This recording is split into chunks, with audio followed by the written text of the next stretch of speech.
Hi, my name is Jacob Robinson. I am a first year nursing student at the University of Cincinnati. This is my first year here in Cincinnati at all. I come from a place, Toledo, Ohio, and for my laboratory assignment, I chose a gluten-free diet. Now, a gluten-free diet was perfect for me, I thought, because my aunt and uncle are both gluten-free, and especially my aunt, she is gluten-free because of the fact that she has a major gluten intolerance, and her husband just went gluten-free to go with her, kind of thing, in condolence type of thing. But I've learned a lot about it from her previously, even before taking this class, and about how going gluten-free was pretty much the only thing that actually helped her to, not have stomach pains every single day, every time she ate. Because of all that, it obviously was the best choice for me to pick a gluten-free diet.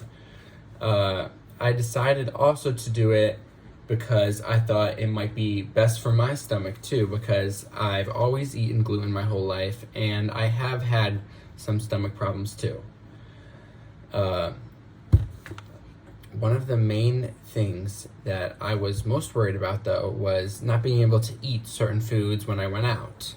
And of course, that is a problem here and there, but it's pretty easy to find substitutes or foods out there that have no gluten in them, like any vegetables or fruits or anything like that from, when you go out to eat. So my experience consisted of, I began by researching a gluten-free diet even more on my own through multiple different popular and scientific sources of literature, and to just inform myself more about, why people choose a gluten-free diet and exactly what foods I could eat and couldn't eat and what a majority of my meals would consist of.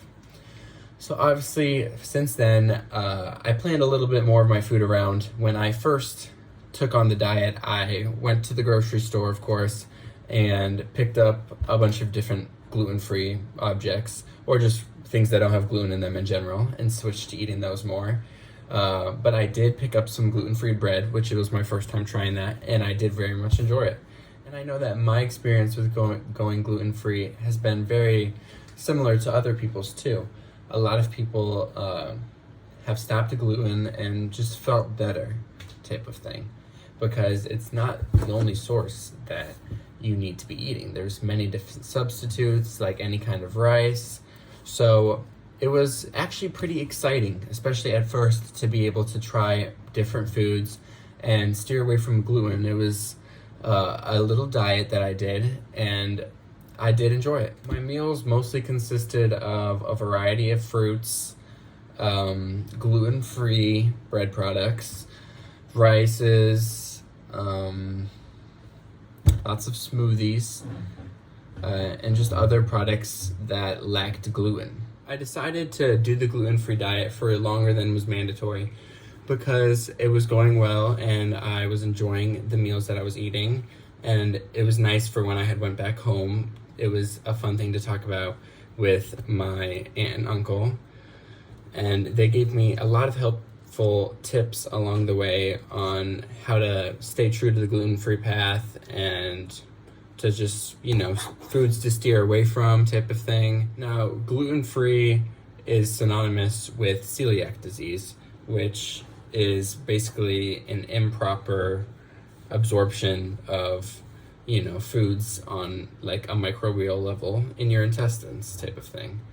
And so it completely makes sense why so many people have such stomach issues and cramping, and it's just not able to digest how food should be digested. I would absolutely recommend a gluten-free diet to anybody who was just wanting to try it out, or also who is experiencing backage and stomach issues, because oftentimes more people out there can have a gluten intolerance than you initially believe to be true.